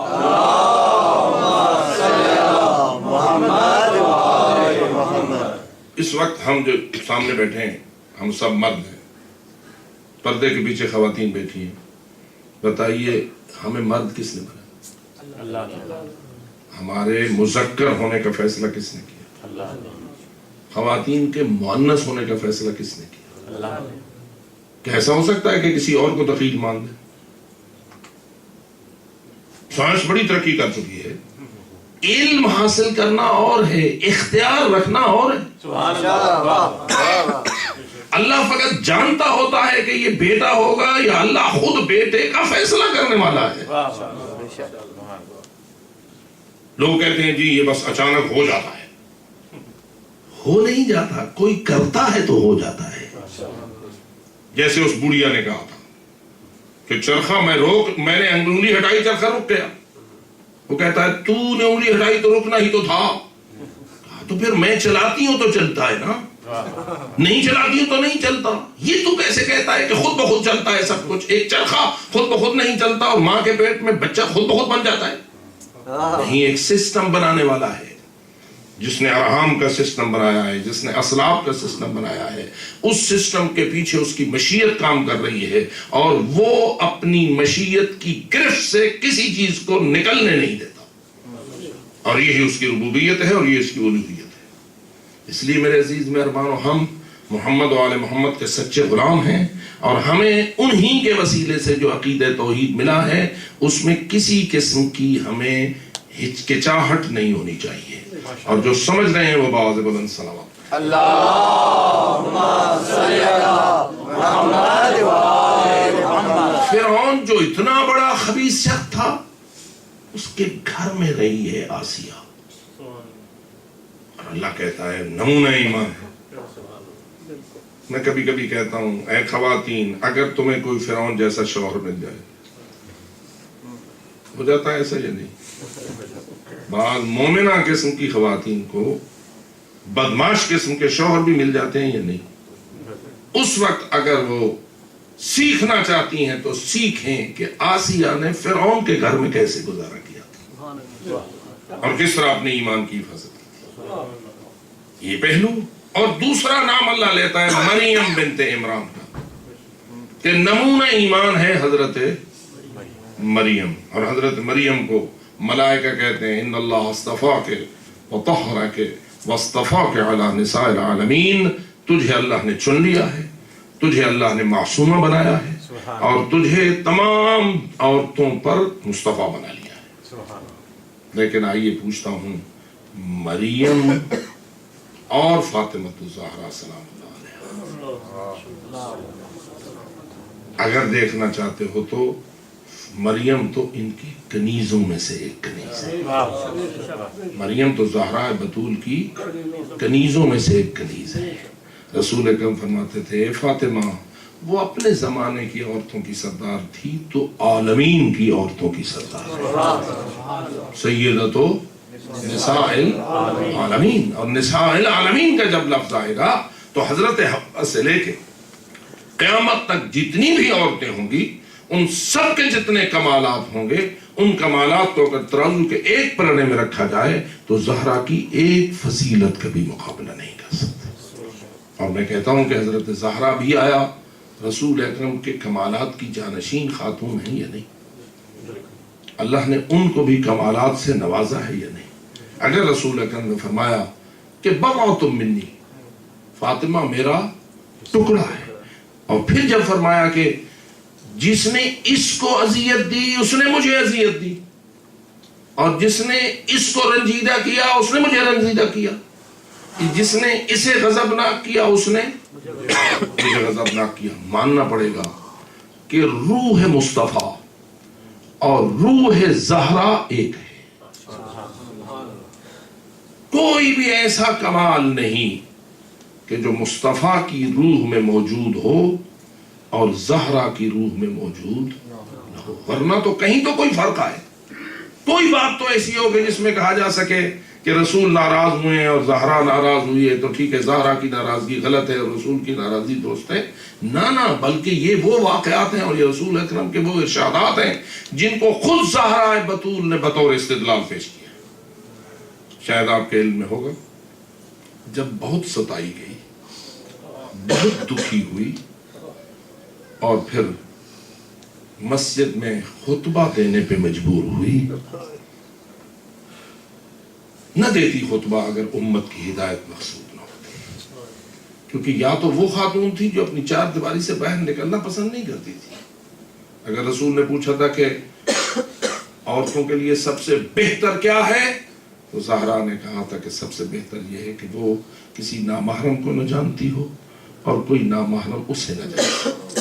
لیکن مجلس پڑھو تو وہ جرأت نہیں کرے گی، لیکن وہ جو کائنات کی سردار ہے اور سیدۃ نساء العالمین ہے، پتہ نہیں کتنا بڑا عظیم مقصد تھا جس کے لیے گئی ہے. لیکن جب اپنی ناراضگی کا مکمل اظہار کیا ہے تو روایت کہتی ہے کہ تاریخ میں حقیقت ہے کہ دو لوگوں نے آپس میں بیٹھ کے مشورہ کیا، زہرا ہم پہ بہت سخت ناراض ہے، ہم اس کو راضی کرنے کی کوشش کریں. اور چونکہ یہ راضی کرنا بھی ایک ڈپلومیسی تھی اور زہرا جانتی تھی کہ ان کا مقصد کیا ہے، آئے زہرا سے اذن طلب کیا کہ ہم ملاقات کا وقت چاہتے ہیں. بی بی بطول نے کہا کہ تمہارے لیے میرے پاس کوئی وقت موجود نہیں ہے. انکار کر دیا، کئی مرتبہ انکار ہوا. پھر علی حیدر کرار کی خدمت میں یہ لوگ پہنچے اور جا کے علی سے کہا کہ یا علی ہم ملاقات کرنا چاہتے ہیں رسول کی بیٹی سے، اسے راضی کرنا چاہتے ہیں، وہ ہم پہ ناراض ہے، ہم اس کی رضا حاصل کرنا چاہتے ہیں، آپ ہمیں وقت دلوا دیں. علی حیدر کرار بی بی بطول کے پاس آئے، کہا زہرا وہ میرا توسل کر رہے ہیں اور مجھ سے مانگ رہے ہیں وقت، اگر تو راضی ہو تو میں ان کو وقت دے دوں. زہرا نے کہا گھر آپ کا اپنا گھر ہے، میں آپ کی تابعدار ہوں، اگر آپ وقت دینا پسند کرتے ہیں تو دے دیں، لیکن آگے میری اپنی مرضی ہوگی. علی گئے، اجازت دے دی. آئے وہ دو لوگ اور زہرا کے پاس پہنچے، سلام کیا، لیکن روایت کہتی ہے رسول کی بیٹی نے سلام کا جواب دینا پسند نہ کیا. آپ اندازہ کر لے کہ بی بی طاہرہ کے یہ اقدامات کس حقیقت کو روشن کر رہے ہیں. کہتی ہے کہ اجازت مل گئی لیکن سلام کیا تو سلام کا جواب نہ دیا، اور اپنے آپ اپنا چہرہ اور اپنے منہ کو دیوار کی طرف رخ کر کے پشت دے کے ان کی طرف بیٹھ گئی. اب انہوں نے کوشش کی بی بی سے بات کریں، آپ ہمیں بہت، ہماری دل میں آپ کا عزت ہے، احترام ہے، یہ ہے وہ ہے. بڑی عجیب خوش آمدانہ انداز سے گفتگو شروع ہوئی اور کہنے لگے کہ اے فاطمہ مجھے اپنے گھر کی بیٹیاں اتنی پیاری نہیں ہیں جتنا میرے لیے تیری عزت ہے اور تیرا مقام ہے. حضرت زہرا سلام اللہ علیہا نے کہا اگر تم یہ بات کہتے ہو تو میں تمہیں ایک بات رسول اکرم کی طرف سے نقل کرتی ہوں جس کو تم نے سنا ہوا بھی ہے اور جس کے تم گواہ بھی ہو. کیا میرے ساتھ یہ وعدہ کرتے ہو اگر میں نے ایسی حدیث رسول کی تمہیں کہی جو تم نے سنی ہوئی ہے تو کیا تصدیق کرو گے اور سچ کہو گے؟ کہا ہاں ہم سچ کہیں گے اور کوئی غلط بات تیرے سامنے نہیں کہیں گے. اس وقت زہرا نے کہا کیا تم نے یہ سنا تھا رسول اکرم نے میرے بارے میں تمہیں خطاب کر کے کہا تھا یہ زہرا اس کی رضا میری رضا ہے، اس کی ناراضگی میری ناراضگی ہے. جس نے اس کو ستایا اس نے مجھے ستایا، جس نے اس کو دکھایا اس نے مجھے دکھایا، جس نے اسے غضبناک کیا اس نے مجھے غضبناک کیا. کیا میرے بابا نے تمہارے سامنے میرے بارے میں یہ کہا تھا؟ دونوں کہنے لگے ہاں یقیناً کہا تھا، ہم گواہی دیتے ہیں کہ کہا تھا. اس وقت بی بی نے کہا اے اللہ میں تجھے گواہ بنا کے کہتی ہوں، اے اللہ میں تجھے گواہ بنا کے کہتی ہوں ان دونوں نے مجھے بہت ستایا ہے، ان دونوں نے مجھے بہت دکھایا ہے، انہوں نے بہت رنجیدہ کیا ہے. اور میں جب اپنے بابا کے پاس جاؤں گی تو تم دونوں کی شکایت کروں گی. عزادار و اب آپ خود اندازہ کیجئے اس سے بڑھ کر اتمام حجت اور کیا ہو سکتا ہے. لیکن پوچھتا ہوں کوئی فرق آیا؟ پوچھتا ہوں کوئی فرق آیا؟ نہ آیا. اور زہرا بتول رنجیدہ خاطر ہو کے ذلیلۃ الجسم اتنی کمزور ہو گئی، اتنی کمزور ہو گئی کہ تاریخ کہتی ہے ہڈیوں کا ڈھانچہ بن گئی.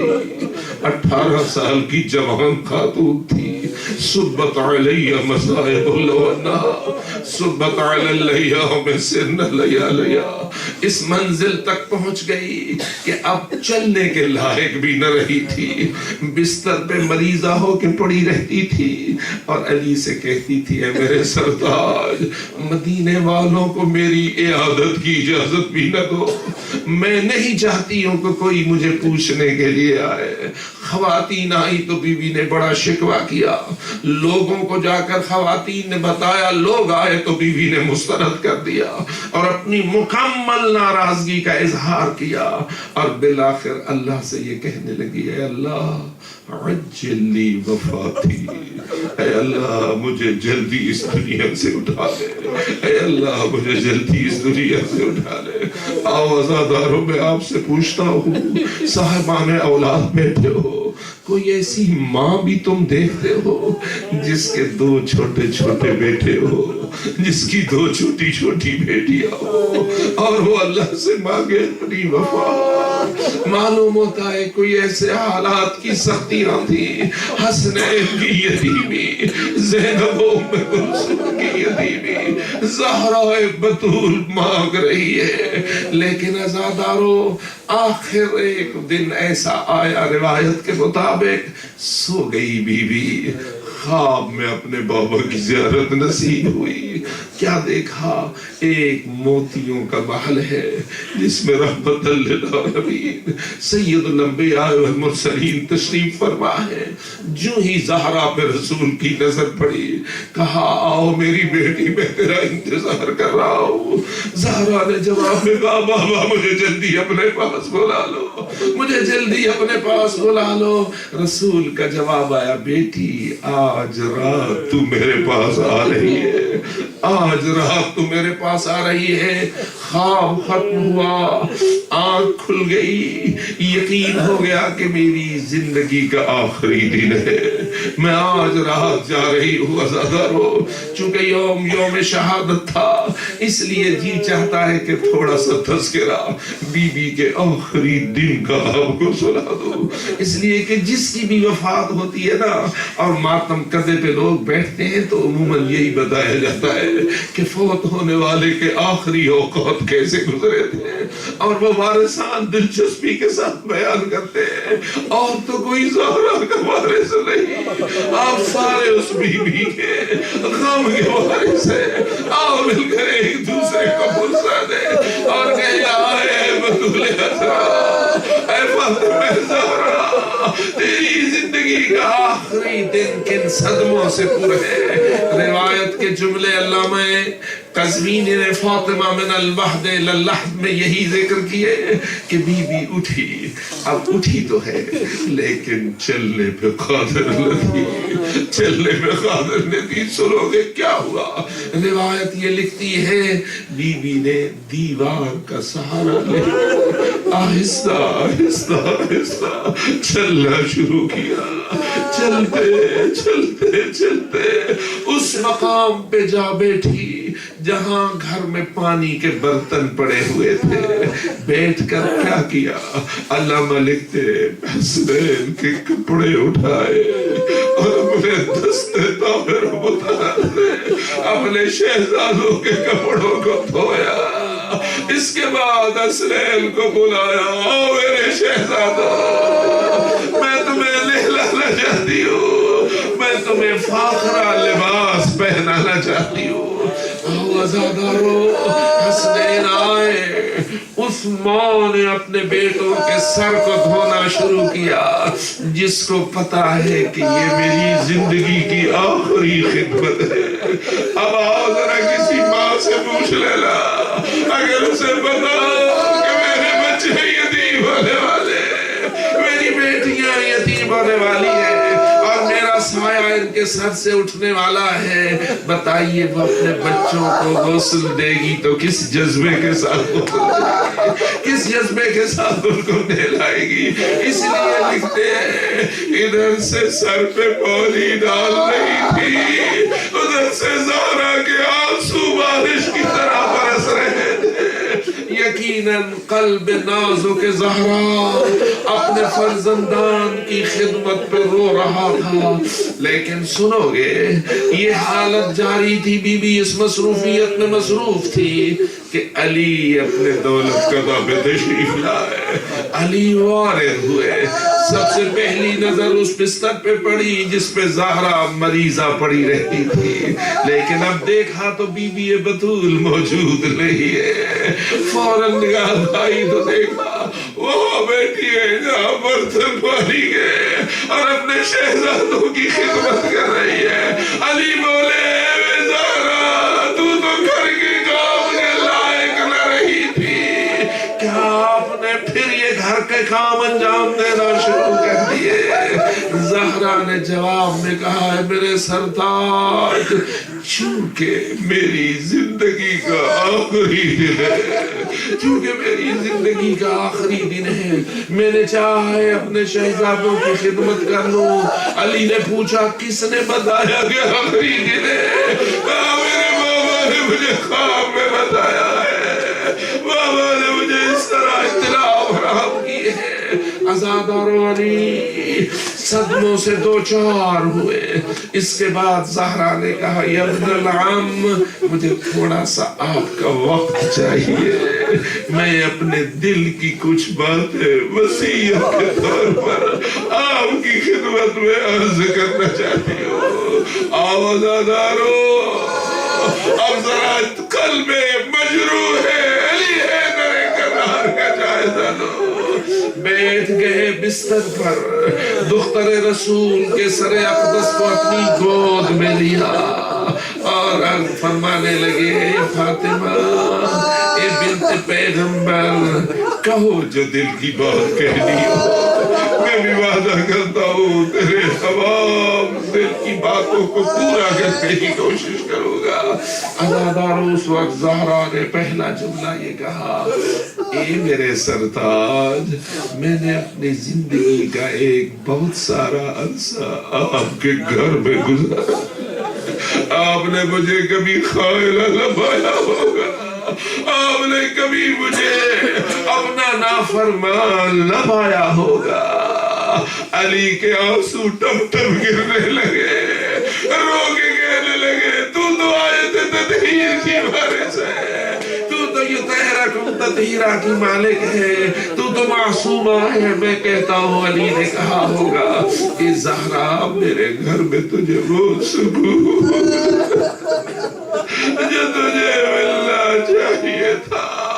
اس وقت بیوی طاہرہ نے کہا میں چلی جاؤں گی، لیکن میری آپ سے یہ وصیت ہے کہ میرا جنازہ رات کو اٹھانا، میرا غسل و کفن بھی اندھیرے میں کرنا، اس وقت میری تجہیز و تکفین کرنا جب ہر کوئی سو جائے، جب ہر کوئی نیند میں چلا جائے، کسی کو پتا نہ ہو، تو میرے فرائض کو انجام دینا اور رات ہی رات کے اندھیرے میں مجھے دفن کر دینا، میرے جنازے میں ان لوگوں کو نہ شامل ہونے دینا جنہوں نے مجھے دکھایا ہے، جنہوں نے مجھے ستایا ہے، جنہوں نے مجھے رنجیدہ خاطر کیا ہے۔ علی حیدر کرار نے وعدے کیے۔ اس کے بعد علی اٹھے چلے گئے، زہرا نے اپنی تیاری شروع کی۔ روایت یہ ہے کہ خود غسل کیا، خود بہترین لباس پہنا، لقاء الہی کے لیے تیار ہونے لگی۔ اسماء بنت امیس جو آپ کی بڑی مخلصہ خاتون ہے، اس کا کردار ان معاملات میں بڑا روشن ہے۔ اس سے کہا میرا بستر میرے کمرے کے وسط میں بچھا دو اور میں وہاں جا کر اللہ کی عبادت اور تسبیح کروں گی، تم باہر بیٹھ جانا، جب تک میری آواز آتی رہے سمجھ لینا کہ زہرا زندہ ہے، اور جب آواز نہ آئے تو سمجھ لینا کہ اللہ کو پیاری ہو گئی ہے۔ حسنین بھی جا چکے تھے باہر، علی بھی چلے گئے تھے، اسماء نے بستر بچھایا۔ اسماء بنت امیس کہتی ہے رسول کی بیٹی کی آواز تسبیح آ رہی تھی، میں سن رہی تھی، باہر بیٹھی ہوئی انتظار کر رہی تھی۔ لوگوں 14 صدیاں بعد مجھ جیسا ایک طالب علم آپ کو واقعات سنا رہا ہے، آپ کے آنسو بہ رہے ہیں، ذرا اس اسماء جیسی مومنہ کے دل کا جائزہ لیجیے جو اس انتظار میں بیٹھی ہے کہ ابھی میری آقا ذاتی کی رحلت ہونے والی ہے۔ بالآخر عزادارو حضرت اسماء بنت امیس کہتی ہے آواز رکی، میں اندر گئی، زہرا کو دیکھا، انا للہ و انا الیہ راجعون، روح طاہر پرواز کر چکا تھا، بیوی طاہرہ اس دنیا سے روانہ ہو چکی تھی۔ اسماء نے چہرہ زہرا چوما، بوسہ دے کے کہا ہے نبی کی بیٹی، میں تیرے بابا کی قریب ہوں، بابا کے پاس جانا تو کہلا اسماء بنت امیس آپ کو سلام کہتی تھی۔ عزادارو اتنی دیر میں حسنین تشریف لائے۔ حسنین نے پوچھا ہماری ماں کہاں ہے؟ کہا اندر تشریف فرمائے گئے تو دیکھا کہ انا للہ و انا الیہ راجعون۔ سنو گے کیا منظر تاریخ نقل کرتی ہے۔ امام حسن چہرہ مادر کو بوسے دیتے تھے اور کہتے تھی ماں میرے ساتھ جلدی والا ورنہ میری روح پرواز کر جائے گی۔ حسن مجتبہ اس طرح اپنا اظہار کر رہے تھے۔ تاریخ کہتی ہے حسین کا کیا منظر ہے؟ کہتی ہے ماں کے پاؤں کے تلووں پر بوسے دے رہے تھے حسین ماں کے پاؤں کے تلووں کو بوسے دے رہے تھے اور کہہ رہے تھے ماں میری اماں، قبل اس کے کہ میری روح پرواز کرے مجھ سے گفتگو کرو۔ اسماء بنت امیس نے شہزادوں کو سنبھالا اور کہا جاؤ میرے شہزادوں بابا علی کو اطلاع دو، علی مسجد نبوی میں تھے۔ سنو گے حسنین کا اطلاع دینے کا انداز کیا تھا۔ تاریخ کہتی ہے حسنین مسجد نبوی کے دروازے پہ گئے، اندر نہ گئے، باہر کھڑے ہو کے رونا شروع کر دیا، دروازے پہ کھڑے ہو کے رونا شروع کر دیا۔ میں آپ کو یاد دلاؤں گا وہ دن جب حسین قدم سے الجھے تھے، دروازے مسجد کے قریب گر پڑے تھے، رونے کی آواز بلند ہوئی تھی، نبی نے ممبر چھوڑ دیا تھا، مجھ میں کو چیرا تھا، آئے تھے حسین کو اٹھایا تھا،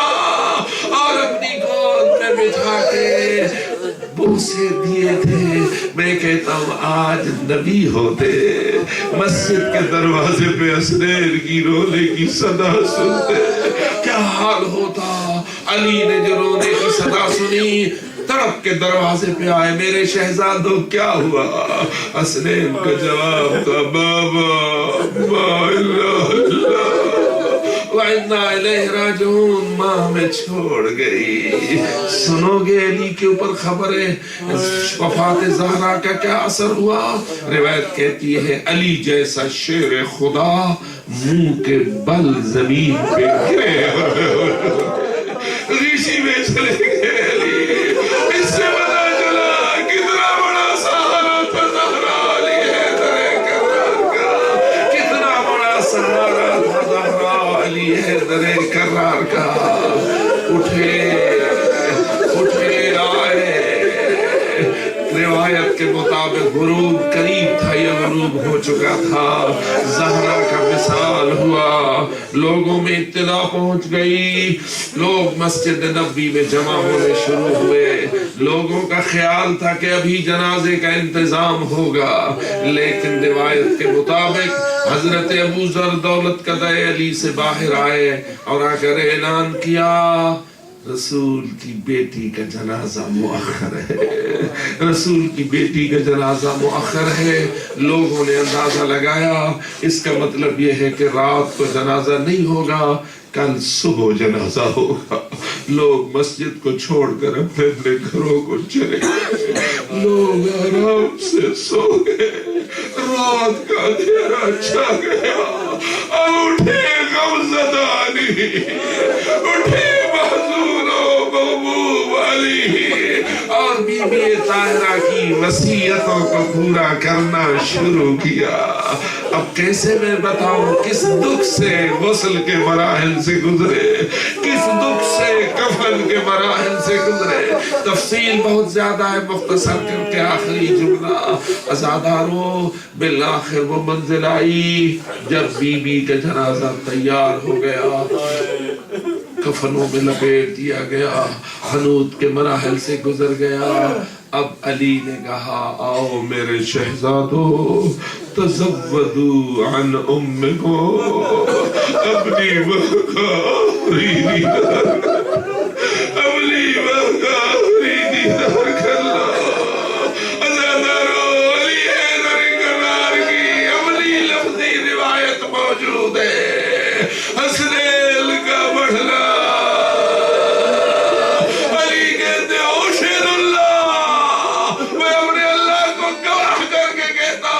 شہزادے ماں سے ملنے کے لیے بڑھے تو کیا ہوا؟ حلت وعلت ومدد یدیہا, زہرا کے کفن کے پیچ کھل گئے, رونے کی آواز بلند ہوئی, بازو کھلے, حسنین کو سینے سے لگایا, رونے کی صدائیں بلند ہوئی, آوازیں ملائکہ آئی. علی شہزادوں کو ماں سے جدا کرو ورنہ ملائکہ میں کوہرام بہا ہے.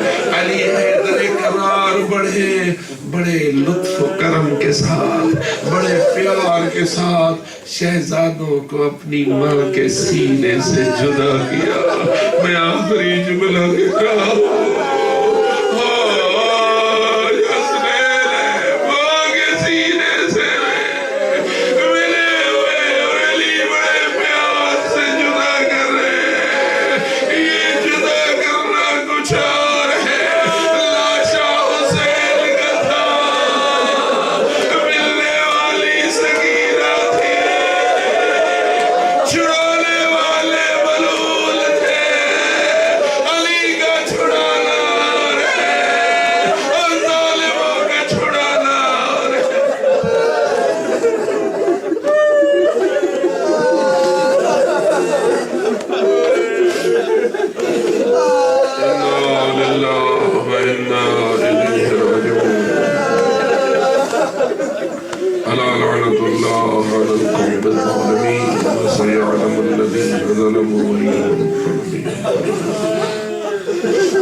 یا رب العالمین، یا الہ العالمین، یا خیر الناصرین، یا مجیب السائلین، یا غیاث المستغیثین، تجھے رسول کی اکلوتی بیٹی کی مظلومیت کا واسطہ ہماری اس عزاداری کو شرف قبولیت نصیب فرما، ان مجالس کو اپنی بارگاہ میں قبول اور منظور فرما، حمدن صاحباً کوئی غلطی ہوئی ہو معاف فرما، خداوندہ ہمارے گناہان صغیر اور کبیرہ کو بخش دے، ان مجلسوں کے ذریعہ ہمارے مغفرت کا حقدار قرار دے، خداوندہ ہمارے بزرگان کو مغفرت فرما، ہمارے آباء و اجداد، اساتذہ اور مہربانان کو بخشش عطا فرما، جتنے بھی مومنین اور مومنات ان مجلسوں میں تشریف لائے ان سب کے بزرگان کو مغفرت کاملہ سے سرفراز فرما، جتنے بھی اہل ایمان اس دنیا سے عقیدہ ولایت لے کے گئے خداوندہ سب کو مغفرت کاملہ سے سرفراز فرما، خداوندہ بحق محمد و آل محمد ہر حاجت مند کی حاجت کو پورا فرما،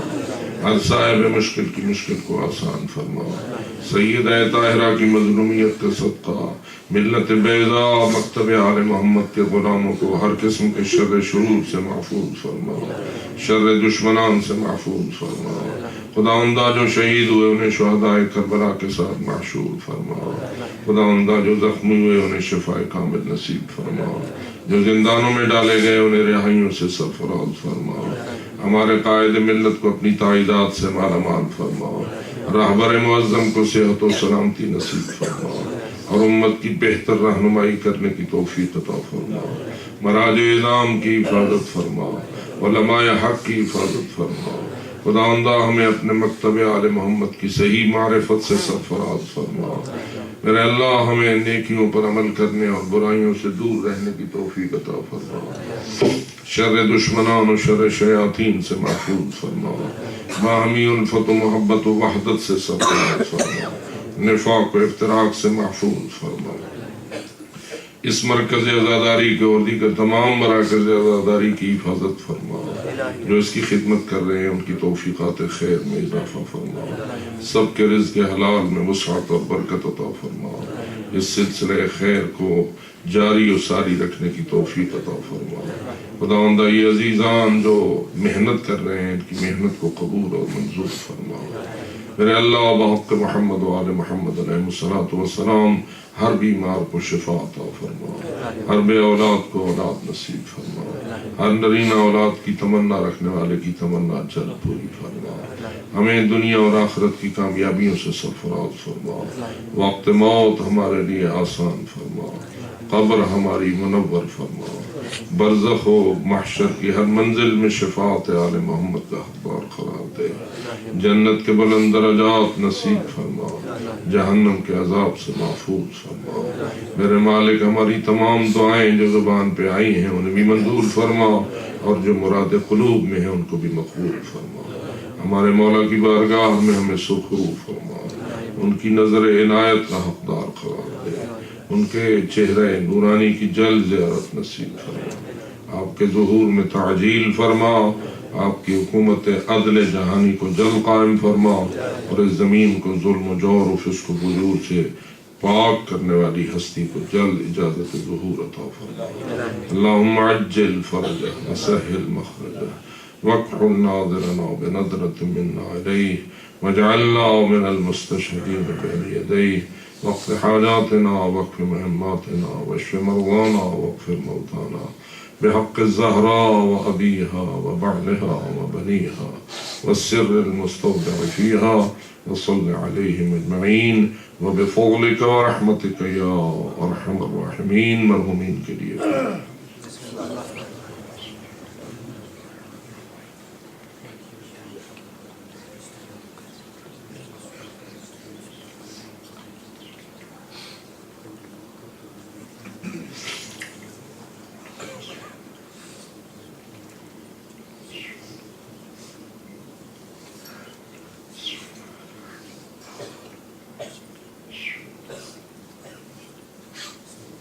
بسم اللہ ولم يكن له كذلك واعطم یا حسین یا حسین یا حسین یا حسین